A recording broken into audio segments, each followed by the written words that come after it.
welcome to Black Excellence Network. On the couch, it's Business Talk with Chabizizwe here. I'm joined by Notary MP Chabang, of course. Welcome to Black Excellence Network. Welcome, thank you. Yeah, a subject on the matter, of course, it's business stuff. Look at it this way. The country currently, when it comes to the economical status, we're skating in a very thin ice. There are a lot of things happening, even globally. It's not only the problem that we're having locally in South Africa. However, specifically just to look at the way black-owned businesses are functioning, there is a huge problem there without to shy away from that. But now, just in deep details on it, what is it exactly that you think is a problem, or to say the issues that we're facing in your own description? How will you describe those issues we're facing there? Thank you very much, Chabazizwe. At first, I don't think we should look at this question within a relative perspective or a subjective view. We must look at the struggle of black businesses globally. For instance, in South Africa, it is said that 7 out of 10 businesses owned by black people failed annually. 7 out of 10. So it simply put, 70% of those businesses are bound to fail. In the United States, it is said that 80% of black-owned businesses, they don't survive beyond a 12-month period. So I like it when we put it as a global challenge, especially to black businesses. It will be a mistake then to look at it within a political or academic perspective. We need to ask questions such as, what might be the cause? And the cause is to be judged with different views, in a sense of the failure of one business does not mean another business in a similar position might fail. Let me make an example. A company starting an IT business, or a group of individuals wanting to run an IT business in South Africa today, their failures are in fact different, or will be different from the failures that an attorney's startup business will go through. What I'm trying to say is there are relative and objective factors that lead to those failures. But with the, still in that point, yeah, somebody will say that the finances are being injected in there, and because I think the view out there is that if you've got the financial support, yeah, you are good to go. Can we consider that as another problem? Having money or funding does not mean your business will be successful. In fact, I advocate for a zero budget view when starting a business. But money is very crucial. Okay. Let's start here. Let me give you one major thing in my view that leads to failures of small businesses.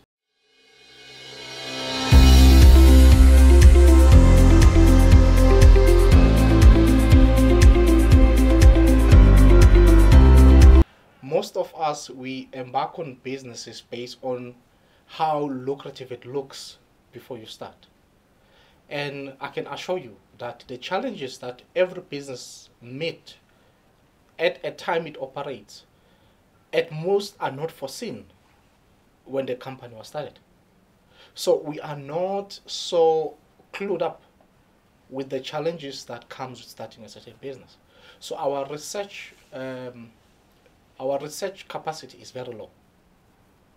So it could be that if the research capacity is very low, yeah, that leads to also mismanagement. The business is there, but then you fail to manage it. Definitely, you cannot manage something that you do not know.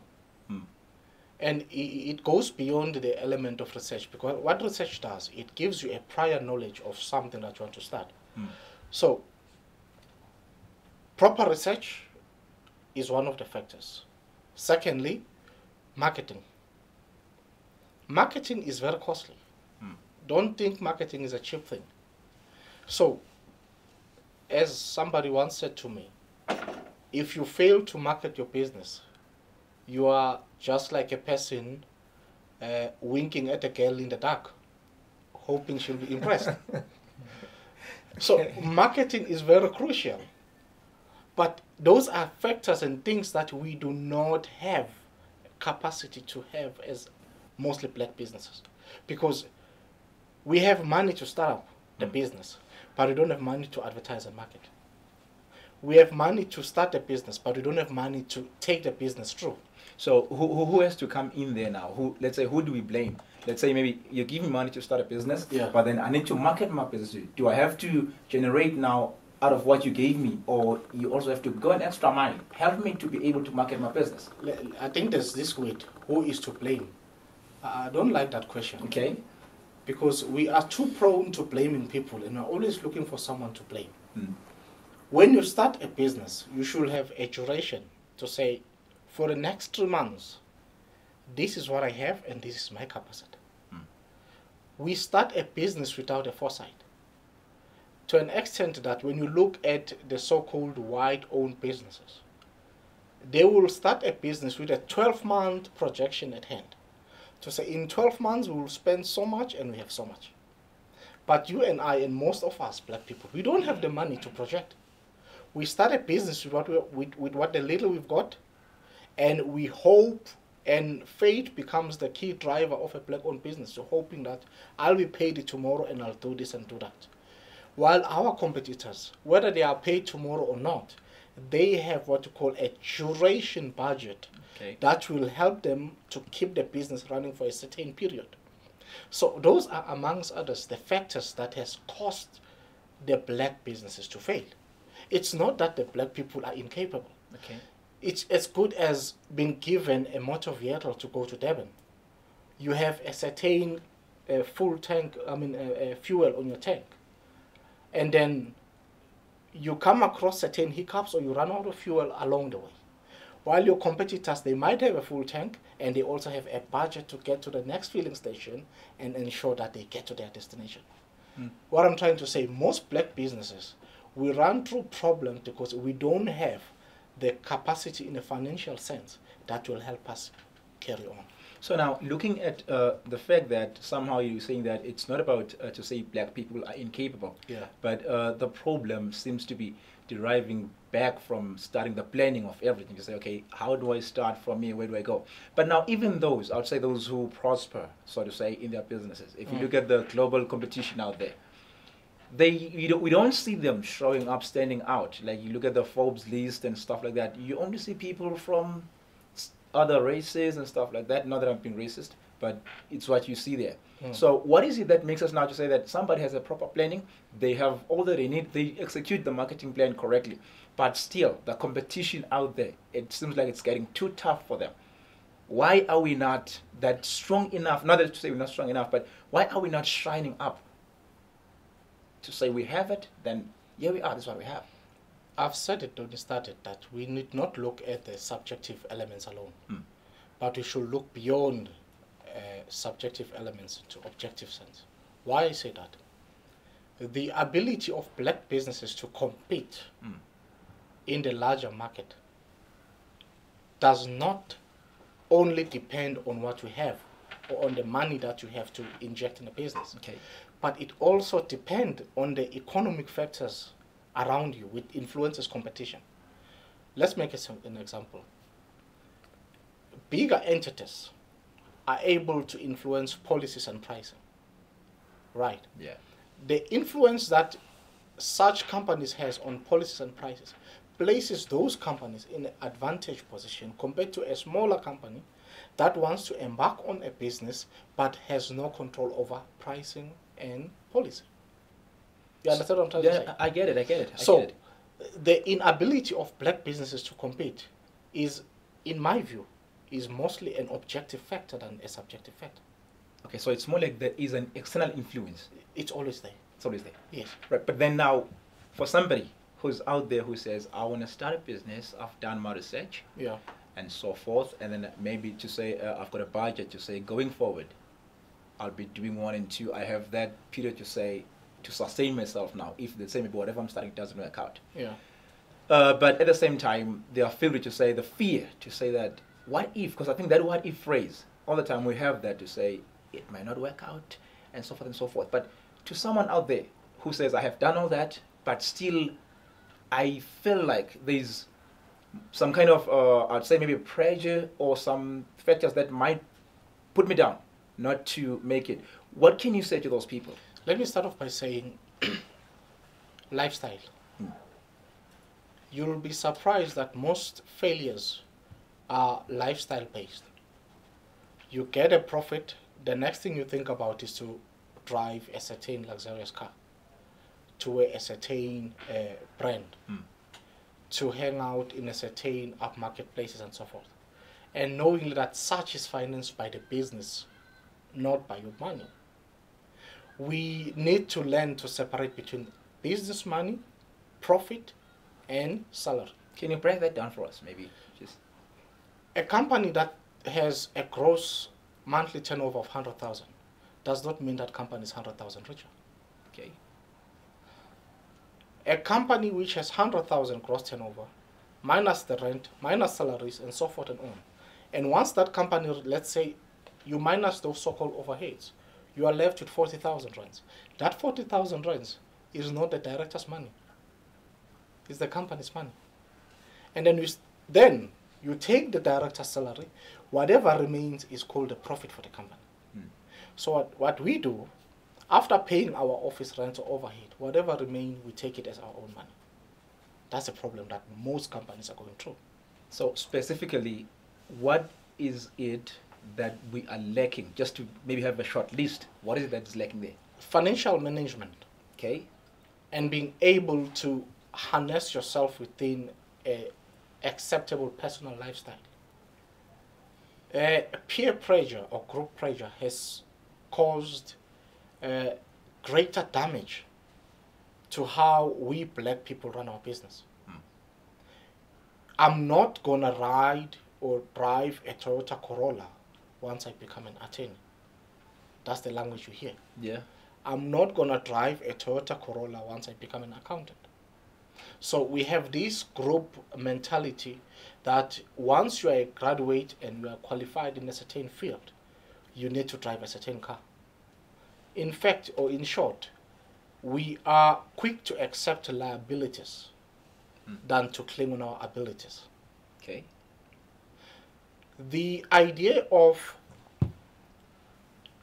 being in upmarket places, the idea of driving lucrative vehicles and so forth and on, are the key external factors that leads to the killing of the black businesses. Now, here we go. We are in the situation, we got crisis, we want crisis. It's very difficult. What can be a strategy that can be implemented to try and rescue the situation now? Because I think there needs to be, urgently, the way I see it, so to say, what can be implemented to try and change the situation now from the mindset of the people who want to engage in businesses and to the point of say that the businesses, they should be ran in this way. What can be implemented to try and change that? It depends whether the implementation should come from the government sphere or from a private sphere. Okay. I am more advocating for a private sphere. Individually and group enforcement. We need to find a way, first of all, to get the youth of this country. Okay. Not to depend on what the government can do or cannot do. We need to have a youth that will take the reins to say, in business, this is how things should be done without government involvement. In my view, as long as we involve government in small business programs, in as far as dependence, that government must finance those programs, we are not going to be successful. So according to your view, when it starts from the small businesses, a person should try and strive for themselves to get funds and work hard there. Then once they get to say maybe they just shoot up, the government can then come in. I am afraid to deal with a person who gets a funding without experience of handling money. We fund people without an experience of running a small business. And we get all this squandering and misuse of finances because those individuals have no experience in dealing with money. I advocate for a society where black people are enabled in the sense of given opportunities to create wealth for themselves. somebody might ask the question, how does that take place? One of the difficult issues in running a business is space. If the government can say to me, you want to start an office in this building as an accountant, the only thing we will give you is to pay for the rent of that office. We're not going to give you money to buy furniture or to buy stock, but we'll pay for rent.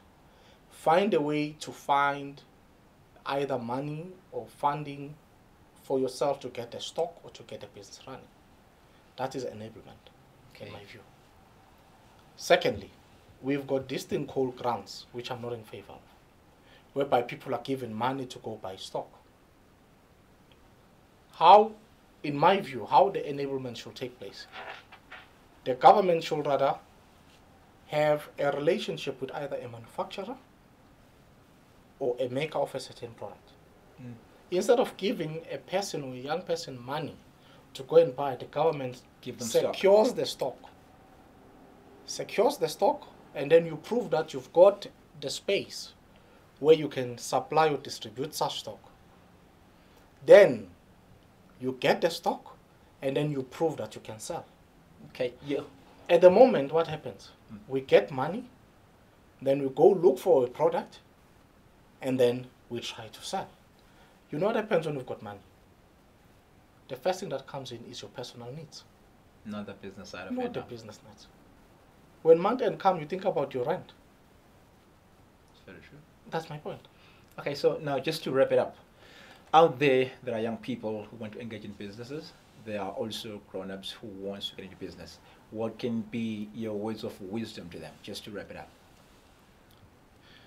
As I said when we started, first of all, you must have full knowledge of what you want to do.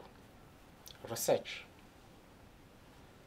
Once you have properly researched the area that you want to participate in, then follow it up with at least a model of business or a strategy where you can have a minimum duration to say, within my means, I know I can run for a month or 2 or 3. Don't run a business with total faith, I hope tomorrow something will happen. Have a minimum budget that can take you through for a certain period. And then make sure that you then differentiate between your money and the business money. All right, thank you so much, Mr. Chabangu, for your time with us. Thank you very much, I appreciate it. Well, that's how we wrap it up here at Black Excellence Network on the Couch, the business talk with Ochabezu. Of course, do proper research, budget, know what to do, then you'll prosper in your business. This is Black Excellence Network. Bye for now.